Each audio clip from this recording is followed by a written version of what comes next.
And hello to you, and welcome to the Richard Nicholls podcast, the personal development podcast series that's here to help inspire, educate, and motivate you to be the best you can be. I'm psychotherapist Richard Nicholls, and this is episode 199. It's titled Burnout. And if you're ready, we'll start the show. Hello people, how you been feeling lately? Bit good? Bit rubbish? A little bit of both? That's okay. Obviously we want to be in a happy place more often, but it's not really realistic, is it? To be always happy. People think I am. I put on a happy face everywhere I go to a degree. No one wants to see a miserable therapist. But by God, they do exist. They really do. You might be one. If you've ever come to any psychotherapy conferences, you'd have soon seen that physicians don't always heal themselves, as the old phrase goes. And it might do people good to realise that everybody's human, that everybody has emotions, and even therapists can be unhappy, stressed, stretched, and overworked. Marriage guidance counsellors still get divorced, No one's immune to these sorts of things. Not even the happy chappy on your podcast on a Monday morning or a Wednesday afternoon or whenever it is you're listening to this. I feel low sometimes, not depressed as such. I'm lucky in that respect. And a lot of it is luck, genetics and therapy. I guess that's not so lucky, seeing a therapist. I do see a therapist. I think everybody should. But I think I am lucky. But I know I could let in depression if I wasn't aware that it was knocking on the door. Not clinical depression, just sort of reactive stuff. But just because it knocks on the door, I'm in a fortunate enough position to mean I have the ability to not answer it. And if I did, by accident, and that sort of really low mood sneaks in, I can tell, and I feel it. And I feel it crawling over my head. Do you ever feel that? I have said this before to people, and they go, yeah, I'm a bit like that. So I know I'm not unusual in this, but to me it's like a woolly hat covering my brain, but on the inside of my skull so that no one else can see it. But I know it's there and I can feel this hat inside me, above my brain. It's weird, and everything becomes 10 times harder. It's a bit like sucking up a McDonald's milkshake that just won't melt through a really tiny, thin straw. And you get something every now and again, but it's slow going. I think a lot of people get that. Whether they've ever had or ever will have clinical depression, they'll still get that I get, because everybody's human. And it's hard to see the reasons underneath it all, to make any changes if we need to. Even if we can, it's hard to make some of the changes. You can't just walk away from everything that's stressful. We can't just quit our job every time the paperwork pile gets too high, can we? We've got to take the rough with the smooth. And that's not easy. I can do it because I've learned how, but I've had to learn the hard way. But having said that, I don't think there is any other way, really. Sorry to say that. But it's true. We have to learn the hard way. And when I feel that woolly hat being pulled on, I have to stop taking on new clients for a while until I feel okay again. Because if I can't look after me, there ain't no way I'm going to be in a good enough place for any of my patients and clients, and for you, my wonderful podcast listeners. And we call it burnout, which is a phrase coined by a psychologist called Herbert Freudenberger back in the late 70s. And although it exists in every walk of life, the origins of it are in what you might think of as the helping professions, teachers, nurses, therapists, that sort of thing. Maybe back in those days they were the most stressful, but capitalism, greed, high volume for the lowest price, the sort of culture that grew out of the 1980s and has blossomed with knobs on nowadays, means that we can all get potentially burned out. And this isn't depression. It can feel like it, and it could even lead to it if it's ignored. But burnout is more specific because it's not just in response to an overwhelming workload. There's a bit more to it, which I'll come to in a bit. And remember, the life outside of our career can contribute to this as well. Actually, I've been on enough committees of charities and voluntary organisations over the years to see that it's not just your job that can burn you out. So identifying it is the first place to start. And one of the first things to go is our energy levels. And if you get to a point where it doesn't matter how much sleep you get the night before, you're still exhausted, that's a red flag. That's a warning sign.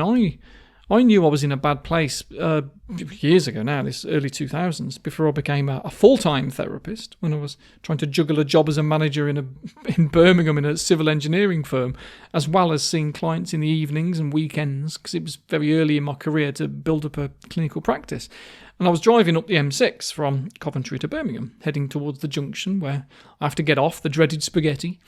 And I got this almost overpowering urge to just keep on driving, just stay on the M6, just keep going north, just desperately wanted to just drive. And that's when I realised I was getting out of my depth. I didn't stay long in the managerial position after that. Totally underperformed.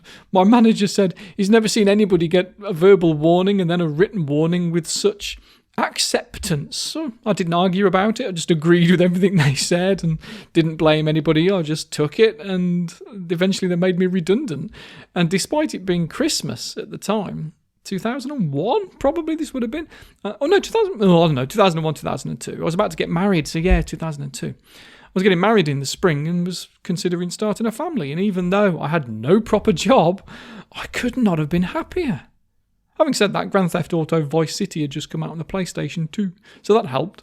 And when I wasn't pushing leaflets advertising hypnotherapy through people's doors, I was playing that in my spare time and loving each day as if it's the last. All these years later, I'm still happy. I just don't play the video games anymore. Not on my own anyway. Apart from GTA 5 when that came out, because that's hilarious. But I can still feel that burnout brewing sometimes and need to watch it. If a client cancels, and I'm even slightly relieved, I know there's something wrong. And it needs nipping in the bud right there and then, because if you don't, you'll get the next sign that we tend to see. And that's what's confusingly referred to as depersonalisation. I say confusingly because unless you're a therapist and you already know this, we use the phrase depersonalisation to mean feeling disconnected from ourselves, which is part of an anxiety disorder. But what they mean by depersonalisation in burnout terms is feeling disconnected from other people, that you stop seeing your customers or clients, in my case, or whoever, and patients as people, and they become unimportant to you. They become parasites almost to somebody that's burning out, and you become not just impatient with them, but really quite resentful that they even exist because you're losing empathy, you're stopping caring. That's a common sign. And obviously, as a therapist, we get taught all about this in our very basic training right at the start, because there's no way you'd be a good enough therapist for someone if you don't prevent this from happening before it starts. But I think we all should be aware of it. Teachers are seeing this, nursing staff are, for obvious reasons, and it's not good for any of us. But the thing is, in all the research, there doesn't seem to be a correlation between burnout and workload. It seems we can be overworked and stressed, but not burn out. Stress won't deplete our energy in quite the same way and won't make us lose empathy for others. But what we find is that there is something called an effort-reward imbalance, which in real-life terms means having to work really hard for little or no reward.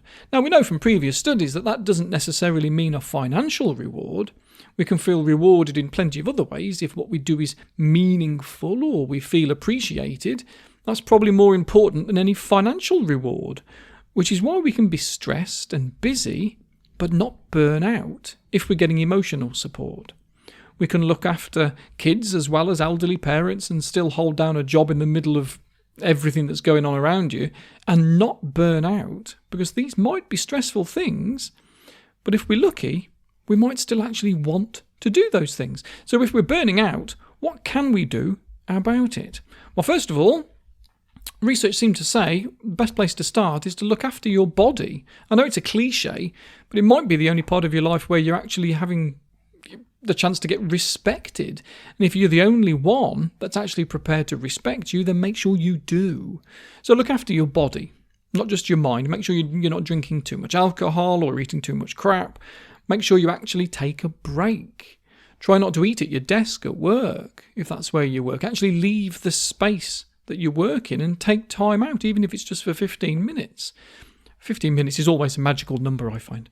So you can make it easier to think about other things other than work in those 15 minutes. There might be better things to do in your lunch break, but maybe that's the time where you're able to get some perspective on stuff, maybe even figure out why you feel as bad as you do.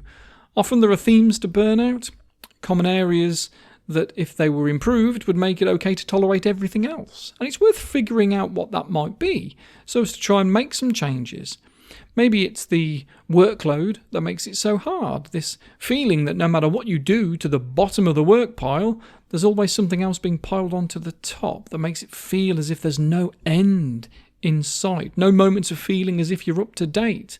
And believe me, we all know what that feels like, and just because I'm a therapist doesn't mean I'm immune to being overwhelmed by everything, juggling stuff. There's a lot more to being a therapist than just sitting down for an hour and you see that one person for an hour and that's it. Especially me, got loads of other stuff going on, loads of fingers in lots of pies with podcast episodes and juggling client work, and I'm looking to move house at some point soon as well. And over the last few weeks, every time I've sat down to prepare a public podcast episode like this, it's then also time to record a new Patreon one to go out on a Monday as well. And it's a good job I love you, because stressful as it is, it's probably never going to burn me out because of the rewards I get from doing it. Because what I do matches my values. I'm not a lawyer trying to get people off of crimes that they know they did. I'm not trying to trick old ladies into switching to a more expensive energy supplier. What I do matches the effect that I want to have on the world, and maybe those other ingredients to burnout aren't there. Like a lack of control. If you feel that you have no control over what you do and when you do it and when it's supposed to be done for, it's a slippery slope to burnout. It's hard to take control over those sets of things, but if you can see that that's where the biggest problem is, then you can do something with your expectations. If you know that that's what's going to happen, then your goal can't be to have a clear desk at the end of the day. But if you can try and set your own deadlines, then you can be realistic with how long things take and crack on with one thing at a time, hopefully with a sense of accomplishment when each thing is done, rather than just feeling fearful because there's still so much more. And if you're working against your morals, if you work in, what's the extremes, animal testing, but you're a big animal lover, then it might be hard to reframe it.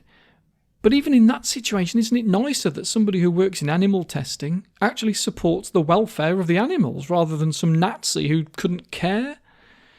You know, I once read about a solicitor who was asked to represent a man in a divorce case who had been convicted of assaulting his wife, and it was quite graphic actually. It was quite horrible, and they were never going to feel that this guy would be their favourite client of all time. But no matter what he'd done, he was still entitled to legal advice. And looking back, they said that the hearings where they'd represented him were less difficult for his wife than they would have been had he been unrepresented. So everyone was better off. And if you can't reframe your job, then well, maybe it's time to look for another one, isn't it? They don't get offered to you by accident. Well, not everyone's lucky enough to get headhunted. I suppose it can happen, but it's better to take action, isn't it? And maybe you stay where you are, but in a different role. But maybe you have to jump ship. Whatever you do, make sure there's more to you than the stuff that burns you out by varying your time. By the time we've burnt out, we've become really quite one-dimensional. Life begins to feel as if it's just work, and that's it. And anything else that might exist is just a chore anyway, a duty, rather than actually something that you want to do. So think about it. What do you want to do, rather than what you should do? Don't like shoulds. We shouldn't go to the irony. And I was about to use a should statement about what we shouldn't do, but in fairness, we don't want to go to the gym just because we should go. We want to go because we want to. And if you don't want to, then it's probably best to not go, isn't it? You might do better waiting until you do want to, so you don't resent being there. If the alternative is to do something that you enjoy, and I don't mean swapping the gym for Domino's pizza, I mean look at what you like doing, whether it's reading, watching live music on YouTube, carving chess pieces out of old rocks you find in the yard. Absolutely ensure that you make time for you too. So, here endeth that lesson, boys, girls, and everybody in between. I'll be back soon. In the meantime, please do consider becoming a patron, though, through patreon.com. Not only do you get access to probably 20 sessions worth of psychotherapy content, there's also a load of hypnotherapy stuff as well, which can help you all train the brain how to chill out, which is a great skill to help deal with burnout. It really, really is. So, have a super couple of weeks, and I will see you later on. Ta-ta for now.